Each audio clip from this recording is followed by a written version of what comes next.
स्वागत है आप सभी को और एक न्यू एनिमे एक्सप्लेन वीडियो में। इस एनिमे का नाम है love is indivisible by twins. Episode के स्टार्टिंग में हम देखते हैं दो ट्विंस को और उनकी मॉम को, जो कि अभी अभी इस जगह पर शिफ्ट हुए थे और वो अपने नए पड़ोसियों को हेलो कहने के लिए जाते हैं। इसी दौरान उन दोनों ट्विंस की मुलाकात होती है एक लड़के से जिसके नाम है जून। जून उन्हें देखकर उन्हें हेलो कहता है और खुद को इंट्रोड्यूस करता है। उन दोनों बहनों में से जो बड़ी बहन होती है उसकी नाम है रूमी और छोटी बहन का नाम है नाओरी। रूमी यहाँ पर बैकग्राउंड में कह रही होती है मैंने अपनी जिंदगी में बहुत गलतियां की और उनमें से पहली गलती है जून के लिए प्यार में पड़ना। नेक्स्ट टाइम देखते हैं जून यहाँ पर कुछ पढ़ रहा होता है, तभी यहाँ पर रूमी आ जाती है और उससे पूछती है तुम क्या पढ़ रहे हो। जून इस पर कहता है Lord of the rings. Rumi मन में कहती है जून बहुत ही ज्यादा कूल है। नेक्स्ट जून यहाँ पर टीचर के दिए गए सवाल का आंसर कर रहा होता है और रूमी उसे बड़े ही ध्यान से घूरे जा रही होती है। नेक्स्ट रूमी यहाँ पर सभी बच्चों के साथ मिलकर काउंटिंग कर रही होती है, तभी उसकी नजर जाती है जून के ऊपर और वो जून को देखे जा रही थी। तभी एक लड़की आकर उससे पूछती है क्या हुआ। रूमी इस पर सॉरी कहकर वहाँ से चली जाती है। नेक्स्ट रूमी जब अपने घर आती है तो वो देखती है जून यहाँ पर आया हुआ था। नाओरी रूमी को देखकर उसे वेलकम बैक कहती है। रूमी उससे पूछती है मॉम कहाँ गई। नाओरी उससे कहती है मॉम बाहर शॉपिंग करने के लिए गई है। देन जून नाओरी को बायोलॉजी के ऊपर कुछ समझा रहा होता है। रूमी ये देखकर कहती है आखिर तुम दोनों क्या पढ़ रहे हो। नाओरी कहते तुम भी हमें जॉइन क्यों नहीं करती। देन वो तीनों साथ मिलकर उन बुक्स को पढ़ने लगते हैं। जून उन्हें वो सभी पैदा होने से पहले कैसे थे उसके बारे में कहता है और ऐसे ही वो तीनों बायोलॉजिकल चीजों के बारे में कुछ बातें करते हैं जो कि मेरे पल्ले कुछ भी नहीं पड़ता। आगे रूमी जून से पूछती है डिजाइगोटिक क्या है। जून इस पर कहता है जब दो एग्स एक ही समय में दो डिफरेंट स्पर्म के द्वारा फर्टिलाइज्ड होते हैं उसे डिजाइगोटिक कहा जाता है। तभी नाओरी रूमी को कहती है तुम्हें ये बात पता होना चाहिए क्योंकि हम दोनों भी यही है। आगे जून ट्विंस के बारे में और भी बहुत सारे बायोलॉजिकल चीजें कहता है जिसे सुनकर रूमी जून के ऊपर काफी इंप्रेस हो जाती है और मन में कहती है मैं जून की तारीफ इसलिए करती हूँ क्योंकि उसे सब कुछ पता है। नेक्स्ट कुछ दिन के बाद ये दोनों जून से मिलने उसके घर आए हुए होते हैं। जून की मॉम भी उन दोनों को जून से मिलने का इजाजत दे देती है क्योंकि जून हमेशा बुक के अंदर ही घुसा हुआ रहता है और कभी भी घर से बाहर नहीं निकलता। नेक्स्ट जून यहाँ पर आ जाता है और उन दोनों से पूछता है आखिर तुम दोनों यहाँ पर क्या कर रहे हो। इस पर नाओरी कहते हम दोनों सोचे कि हम दोनों तुमसे मिलने आ जाए क्योंकि पिछले कुछ समय से तुम हम दोनों को अनदेखा कर रहे हो। जून इस पर कहता है मैं समझ गया, मैं अभी जैकेट पहनकर तुम दोनों के साथ आता हूँ। इस पर ये दोनों काफी खुश हो जाती हैं। बैकग्राउंड में फिर से रूमी कहती है जब मैं और नाओरी एक ही हाइट के थे और हम दोनों के हेयर कट एक ही जैसे थे तब सिर्फ जून और हमारे मम्मी हमें से कौन नाओरी और कौन रूमी है पहचान सकते थे। यहाँ तक कि हमारे डैड भी हम दोनों को पहचानने में गलती कर देते थे। नेक्स्ट हम देखते हैं ये तीनों पार्क में खेल रहे होते हैं। तभी रूमी जून के पास आकर कहती है अब तुम कौन सी किताब पढ़ रहे हो। जून इस पर कहता है हारुकी मुराकामी। तभी रूमी की एक दोस्त आकर रूमी से बात करने लगती है। इस पर जून काफी हैरान होता है क्योंकि जून को लग रहा था कि रूमी उसके पास बैठी हुई है और नाओरी वहाँ पर खड़े होकर उससे किताब के बारे में पूछ रही थी। इस पर नाओरी जून को चिढ़ाने लगती है जिस पर जून काफी शर्मिंदा हो जाता है। उन दोनों को ऐसे बात करते हुए देखकर रूमी मन में कहती है जून का नाओरी के साथ मुझसे ज्यादा मिलजुल था, शायद ऐसा इसलिए क्योंकि नाओरी हमेशा उसके पीछे पड़ी रहती थी। नेक्स्ट हम देखते हैं रूमी यहाँ पर अपने दोस्त के साथ बैठकर बात कर रही होती है। तभी दो लड़कियां यहाँ पर आते हैं और रूमी से पूछते हैं क्या तुम्हारी बहन फुरिस के ग्रुप के बुरे साइड आ गई थी। रूमी इस पर कहती है मुझे नहीं लगता कि नाओरी को इसकी परवाह है। इस पर वो दोनों लड़की आपस में बातें करने लगती है कि हाँ मुझे लगता है वो ऐसी ही है, इससे शायद फुरिस और उसके दोस्तों को और भी परेशानी होगी। देन वो दोनों लड़कियां नाओरी को सॉरी कहकर वहाँ से चले जाते हैं। रूमी मन में कहती है नाओरी हमेशा अपनी मनमर्जी करती है जिसकी वजह से कुछ लड़कियों ने उसे पसंद नहीं किए। तभी रूमी यहाँ पर जाते समय देखती है कुछ लड़कियां नाओरी के बारे में बुरी बातें कह रही होते हैं और इनमें से जो रेड कलर की ड्रेस पहनी हुई है वही है फुर्स। फुर्स यहाँ पर अपने साथियों से कहती है चलो यहाँ से चले, अगर हम नाओरी को अपने साथ चलने के लिए कहेंगे तो वो हमसे नफरत करने लगेगी। उनके जाने के बाद नाओरी यहाँ पर मन में कहती है वो पांचों बेवकूफ हैं। तभी रूमी बैकग्राउंड में कहती है नाओरी ने ऐसा बर्ताव किया जैसे कि उसको इससे कोई परेशानी नहीं है, लेकिन मुझे लगता है इससे उसको काफी परेशानी हुई। नेक्स्ट रूमी फुर्स के पास जाकर कहती है मुझे पता है कि शायद ये नाओरी की गलती थी लेकिन तुम जो कर रही हो वो बहुत ही बुरा है। फुर्स इस पर हंसती है और कहती है तुम क्या बात कर रहे हो। देन वो यहाँ से जाने लगती है। नेक्स्ट शाम हो जाती है। हम रूमी को देखते हैं उसके पास दो लड़कियां आती है और उसे अपने साथ चलने के लिए कहती है। नेक्स्ट हम देखते हैं जून को जो कि नाओरी को और फुर्स को अच्छे से समझा चुका होता है और उन दोनों को एक दूसरे से माफी मांगने के लिए कहता है। इस पर नाओरी मान जाती है और फुर्स से माफी मांगते हुए कहती है मुझे माफ कर दो, मुझे तुमसे ऐसा नहीं कहना चाहिए था। फुर्स भी इस पर उसे सॉरी कहती है। तभी पीछे खड़ी हुई रूमी ये सब देखकर काफी हैरान होती है। देन जून रूमी को भी यहाँ पर बुलाता है और फुर्स से कहता है क्या तुम्हें रूमी को भी कुछ कहने की जरूरत नहीं है। देन फुर्स रूमी को भी सॉरी कहती है और रूमी भी उसे सॉरी कहती है। देन उन तीनों को आपस में मिला देने के बाद जून वहाँ से चला जाता है। ये सब देखकर रूमी मन में कहती है मैं तुम्हारी ओर और भी ज्यादा अट्रैक्ट होने लगी हूँ। देन रूमी हमेशा ही जून को घूरती रहती है और यहाँ पर रूमी मन में कहती है मुझे एहसास हुआ कि मैं हमेशा से ही जून को प्यार करती थी। नेक्स्ट हमें कुछ साल के बाद का सीन दिखाया जाता है। वो सभी बड़े हो चुके होते हैं। रूमी यहाँ पर जब जून के क्लास में आती है तो वो देखती है ये तीनों आपस में ही बातें कर रहे होते हैं और नाओरी यहाँ पर जून को गोइन सागा और बजर के बारे में कह रही होती है। नाओरी को जून के साथ देखकर रूमी जून से बात करने नहीं जाती। रूमी मन में कहती है जब हम मिडिल स्कूल में थे तब से मैं जून से बात करना कम कर दी थी, शायद ऐसा इसलिए हुआ क्योंकि मैंने दिखा दिखावे की बर्बाद करना शुरू कर दिया था, लेकिन नाओरी को ऐसी कोई दिक्कत नहीं थी। दिन स्कूल छुट्टी होने के बाद नाओरी और जून साथ मिलकर घर जाने लगते हैं। रूमी उन दोनों को एक साथ देखकर मन में कहती है, मैंने उन दोनों को बहुत बार साथ साथ घर जाते हुए देखा। मैं भी जून के साथ समय बिताना चाहती थी,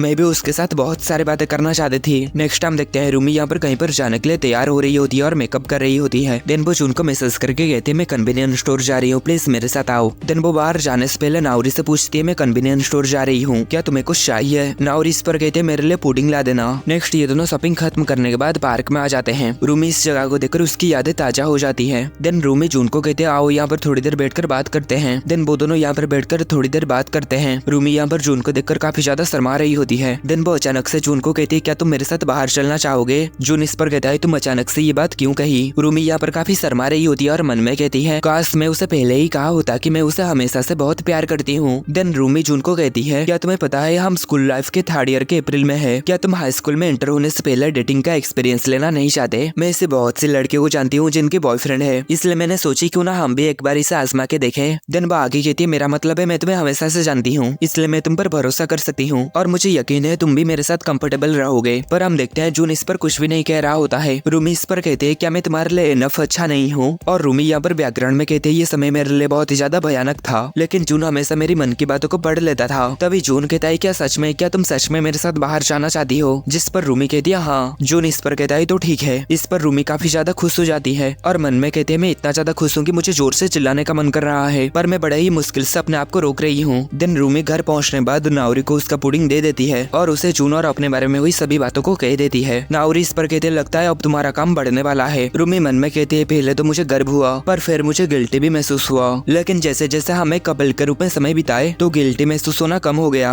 हमें खुश मिजाज स्कूल में स्पोर्टी लड़के और होशियार लड़के थे। दिन ये दोनों बाहर घूमने के बाद घर आते समय रूमी जून के हाथों को देखकर उसके हाथों को पकड़ने की कोशिश करती है। जून ये देखकर उसकी ओर अपना हाथ आगे बढ़ाता है। दिन वो काफी खुश हो जाती है और उसके हाथ को पकड़ लेती है और मन में कहती है, हम दोनों गर्लफ्रेंड और बॉयफ्रेंड बन गए थे। रूमी इस पर इतना ज्यादा खुश हो चुकी थी कि जैसे कि वो 7वें आसमान में पहुंच चुकी हो। दिन यहाँ पर एक्वेरियम में मछली को देखते हुए जून की नाक ग्लास से टकरा जाता है, जिस पर रूमी उसके चश्मे को निकाल देती है। दिन वो दोनों शायद किस करते हैं। नेक्स्ट अगले दिन स्कूल में रूमी जून के पास आती है और ये यहाँ पर जून को देखकर काफी खुश होती है। दिन वो जून के पास जाकर बैठ जाती है। जून उससे पूरा चिपक जाता है। रूमी इस पर कहते हैं, यहाँ पर नहीं। जून कहता है, यहाँ पर कोई भी नहीं आने वाला। दिन वो दोनों एक दूसरे को किस करने के लिए आगे बढ़ते हैं और एक दूसरे को किस कर देते हैं। आगे जून कहता है, आखिर हम इसे सीक्रेट क्यों रख रहे हैं? रूमी इस पर कहते हैं, क्या इसके बारे में लोगों को बताने की जरूरत है? और वैसे भी सीक्रेट रिलेशनशिप रखना और भी मजेदार है। दिन रूमी घर में आने के बाद इन सभी बातों के बारे में नाओरी को कहती है और कहती है, मुझे इतना डर लग रहा था कि कोई हमें देख न ले, और नाओरी इस पर उसे चिढ़ाने लगती है। रूमी मन में कहते हैं, मैंने जून को कहा था कि इसे सीक्रेट रखने के लिए, लेकिन एक समय पर मैंने खुद ही नाओरी को इस सीक्रेट के बारे में बता दी। मैंने इस बारे में नाओरी को बताना चाहती थी और नहीं भी, और नाओरी भी इस बारे में सुनना चाहती थी और नहीं भी, लेकिन नाओरी इन सब के लिए खुद के अलावा और किसी को भी दोषी नहीं ठहरा सकती, क्योंकि नाओरी खुद ने ही इस पूरे समय खुद को क्लियर ना करके सारा समय बर्बाद कर दिया।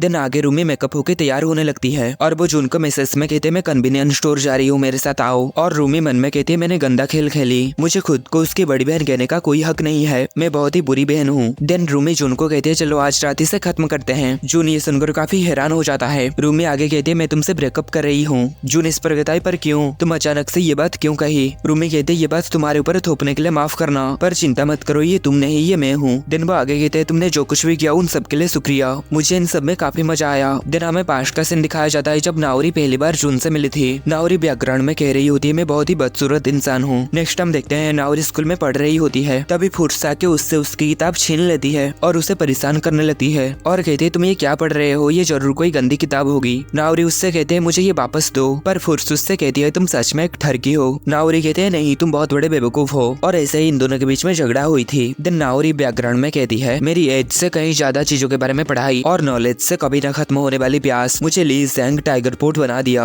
मैं एक अलग थलग टाइगर था और ये मेरे लिए ठीक था। मुझे आम लोगों में कोई भी इंटरेस्ट नहीं थी। पर तभी हमें जून को दिखाया जाता है। जून नाओरी को समझाने की वजह से नाओरी फुर्स को सॉरी कहती है। नाओरी यहाँ पर फिर से बैकग्राउंड में कहती है, पर जून ने मुझे वास्तविकता के साथ जिंदगी जीना सिखाया। दिन हमें वो सभी बड़े हो जाने के बाद का सीन दिखाया जाता है। जून यहाँ पर अपना दोस्त जिसका नाम है टोयोसेज उसके साथ बात कर रहा होता है। तभी यहाँ पर नाओरी आती है और वो उन लोगों से बड़े ही एटीट्यूड में बात कर रही होती है, क्योंकि नाओरी पढ़ाई में सभी से अच्छी है, इसलिए वो सभी से इसी तरीके से ही बात कर रही होती है। टोयोसेज इस पर उसे कहता है, अगर तुम ऐसे ही एटीट्यूड में रही तो तुम्हें कोई भी लड़का नहीं मिलेगा। नाओरी इस पर कहते हैं, खैर मैं ऐसे किसी लड़के के प्यार में पड़ूंगी भी नहीं जो मुझसे बेहतर ना हो। तभी नाओरी देखते रूमी वहाँ पर आई थी और वो उसे बुलाने लगती है। नाओरी फिर उससे बैकग्राउंड में कहती है, मुझे बहुत समय से पता था कि मेरी बहन जुन से प्यार करती है, यही कारण है कि मैं जुन को कभी नहीं बता सकेगी मैं उसके बारे में कैसा महसूस करती हूँ, क्योंकि अगर मैंने ऐसा किया तो हमारे पास जो कुछ भी था वो हम खो देंगे। देन नाओरी यहाँ पर फिर से सभी का आगे एटीट्यूड मारने लगती है और कहती है मैं अगर चाहूँ तो मैं इस एग्जाम में टॉप 1 पर भी आ सकती हूँ। देन हम एग्जाम का दिन देखते हैं। नाओरी यहाँ पर सबसे पहले अपनी एग्जाम खत्म कर देती है। नाओरी मन में कहती है अगर मैं एग्जाम में टॉप 1 पर आई तब जाके मैं अपनी फीलिंग जुन को बताऊंगी। देन हम देखते हैं एग्जाम का रिजल्ट आने के बाद नाओरी गॉड को दोष दे रही होती है क्योंकि वो टॉप 1 पर नहीं आई हुई थी। जुन इस पर कहता है हम सभी को पता है कि तुम बहुत ही ज्यादा स्मार्ट हो, बस तुम्हें अपनी वो अजीब से एटीट्यूड वाली आदत को छोड़ना चाहिए। नाओरी यहाँ पर बैकग्राउंड में कहती है मैं तो बस ये सब खुद को बहाना दे रही थी ताकि मैं जुन को अपनी फीलिंग्स ना बता पाऊँ। सच कहूँ तो मैं एक डरपोक के अलावा और कुछ भी नहीं थी। नेक्स्ट टाइम देखते हैं नाओरी को यहाँ पर काफी बड़ा झटका लगा जब रूमी ने नाओरी को कही कि जुन और मैं डेट कर रहे हैं, पर नाओरी यहाँ पर अपनी फीलिंग्स दबा के रखती है और रूमी से कहती है मैं तुम्हारे लिए खुश हूँ। रूमी इस पर कहती है हाँ मुझे यकीन नहीं हो रहा है कि ये सच में हुआ। नाओरी इस पर कहते हैं तुम ये क्या कह रहे हो, तुम एक दूसरे के लिए एकदम परफेक्ट हो। रूमी कहते हैं तुम्हारा शुक्रिया, मुझे तुमसे ये बात सुनकर खुशी हुई। नाओरी कहते हैं मैं इसमें तुम्हारी जितनी हो पाए उतनी मदद करूंगी। दिन हम देखते हैं नाओरी यहाँ पर काफी दुखी होती है और बेड के ऊपर लेटकर रोने लगती है। दिन हम अगले दिन देखते हैं रूमी जुन के साथ डेट में जाने के लिए तैयार हो रही होती है और नाओरी उसे एक छोटी ड्रेस पहनने के लिए सजेस्ट करती है क्योंकि इसे पहनने से जुन बड़े ही आसानी से उसकी अंधेरी गुफा में ताकाचाकी कर सकता है। रूमी इस पर नाओरी को कहती है बदतमीज बनना बंद करो। आगे नाओरी कहती है आखिर तुम कहाँ पर डेट में जाने वाली हो। इस पर रूमी कहती है कसाई मरीन पार्क। आगे नाओरी सोचती है मुझे ये जानना है कि रूमी और जुन आपस में क्या बात करने वाले होंगे। जुन एक एनसाइक्लोपीडिया है इंसानी फॉर्म में और रूमी जो कि प्रेजेंट में जीती है। मैं कभी नहीं जान पाऊंगी कि उनकी स्पेशल टाइम में क्या चल रहा है। नेक्स्ट कुछ दिन के बाद का सीन हमें दिखाया जाता है। नाओरी यहाँ पर नहा रही होती है, तभी रूमी बाहर से कहती है मैं कन्वीनियंस स्टोर जा रही हूँ, क्या तुम्हें कुछ चाहिए। नाओरी इस पर कहती है पुडिंग। नेक्स्ट रूमी घर आने के बाद नाओरी को पुडिंग दे देती है और वो उससे ये बात भी कह देती है कि वो जुन से ब्रेकअप कर ली है। नाओरी इस पर उससे पूछती है कि आखिर तुमने ऐसा क्यों किया। रूमी कहती है ऐसा नहीं है कि अब मैं उसे नापसंद करती हूँ, लेकिन मैं सोची कि अब समय आ चुका है। नाओरी कहते हैं जुन ने इस पर क्या कहा। रूमी कहते हैं उसे इसका कोई भी कारण पता नहीं था, मैं उससे रिक्वेस्ट की कि वो मुझसे ब्रेकअप कर ले और मैंने ही उसे ये एक्सेप्ट करने के लिए मजबूर किया।